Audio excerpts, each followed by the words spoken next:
AP liquor వ్యవహారంలో YCP MP Mithun రెడ్డిని arrest చేస్తారంటూ కొన్ని రోజులుగా ప్రచారం జోరుగా జరుగుతోంది.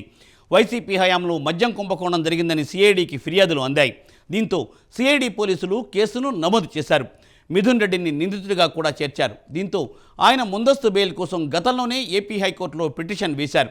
ఈ పిటిషన్ విచారించిన ఏపీ హైకోర్టు మిథున్ రెడ్డికి తాత్కాలిక ఊరటను కల్పించింది. మిథున్ రెడ్డి పిటిషన్పై ఏప్రిల్ 3న తీర్పును వెలువరిస్తామని, అంతవరకు ఆయన్ను అరెస్ట్ చేయవద్దని సిఐడి పోలీసులను ఆదేశించింది. ఈ క్రమంలో మిథున్ రెడ్డి విషయంలో టీడీపీ లీగల్ టీం విఫలమైందన్న విమర్శలు వెల్లువెత్తుతున్నాయి.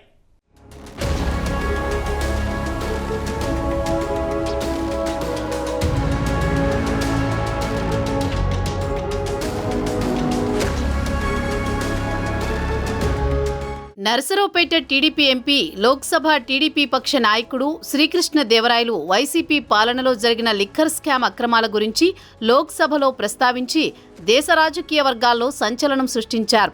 ఇది వైసీపీ పార్టీ నేతలకు దిమ్మ తిరిగేలా చేసింది. దీంతో శ్రీకృష్ణదేవరాయలుపై వైసీపీ శ్రేణులను కొందరు నాయకులు రెచ్చగొట్టి దాడులు చేయించే ప్రమాదముందని, వెంటనే ఆయనకు భద్రత పెంచాలని ఇంటెలిజెన్స్ వర్గాలు ప్రభుత్వానికి సూచించినట్టు సమాచారం. అలాగే ఢిల్లీలో కూడా ఆయనకు భద్రతా ఏర్పాటు చేయాలని కూడా ఇంటెలిజెన్స్ వర్గాలు పేర్కొన్నట్లు తెలుస్తోంది.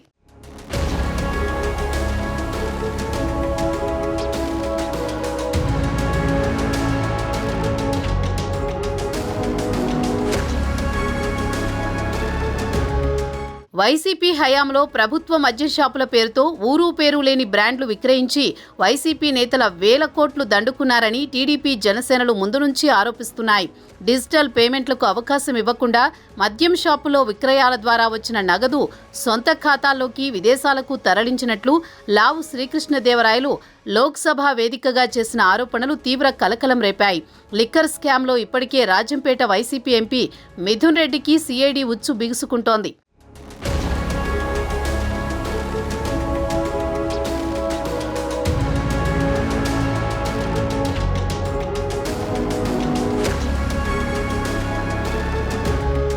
ఆ క్రమంలో ఆంధ్రప్రదేశ్ హైకోర్టులో రాజంపేట ఎంపీ మిథున్ రెడ్డికి ఊరట లభించింది. లిక్కర్ కేసులో ఆయన ఆరోపణలు ఎదుర్కొంటున్నారు. అరెస్టు చేస్తారంటూ ప్రచారం జరుగుతుండటంతో హైకోర్టులో ఆయన పిటిషన్ దాఖలు చేశారు. ఈ పిటిషన్పై విచారణ చేపట్టిన ధర్మాసనం వచ్చే నెల 3 వరకు ఎంపీ మిథున్ రెడ్డిపై తొందరపాటు చర్యలు తీసుకోవద్దంటూ సిఐడికి ధర్మాసనం ఆదేశాలు జారీ చేసింది. తదుపరి విచారణను ఎల్లుండికి వాయిదా వేసింది.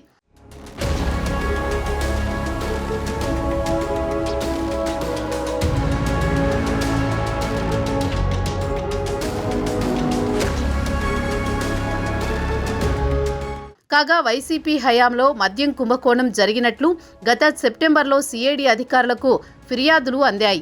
దీంతో సిఐడి పోలీసులు కేసు నమోదు చేశారు. ఈ కేసులో మిథున్ రెడ్డిని నిందితుడిగా చేర్చారు.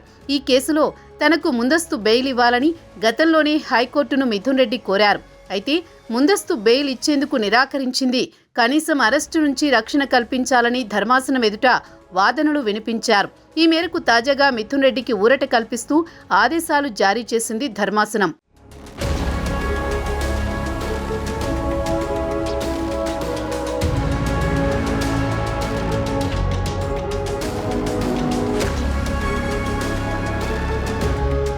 ఓవైపు ఏపీ లిక్కర్ స్కామ్ వ్యవహారంపై లావు శ్రీకృష్ణదేవరాయలు కేంద్ర మంత్రి అమిత్ షాకి ఆధారాలు సమర్పించారు. అమిత్ షా కూడా ఈ అంశంపై కఠిన చర్యలు తీసుకుంటామని హామీ ఇచ్చారు. మరోవైపు రాష్ట్ర ప్రభుత్వం కూడా దీనిపై ప్రత్యేక దృష్టి సారిస్తోంది. ఈ కేసులో బెవరేజెస్ కార్పొరేషన్ మాజీ చైర్మన్ వాసుదేవరెడ్డి ఇప్పటికే అరెస్ట్ అయ్యారు. ఇలాంటి తరుణంలో మిథున్ రెడ్డి కోర్టులో ఊరట లభించడం అంటే అది ఖచ్చితంగా టీడీపీ లీగల్ సెల్ వైఫల్యమేనని తమ్ముళ్లు మండిపడుతున్నారు. దీనికి సంబంధించి ప్రభుత్వ లీగల్ టీంపై విమర్శలు వెల్లువెత్తుతున్నాయి.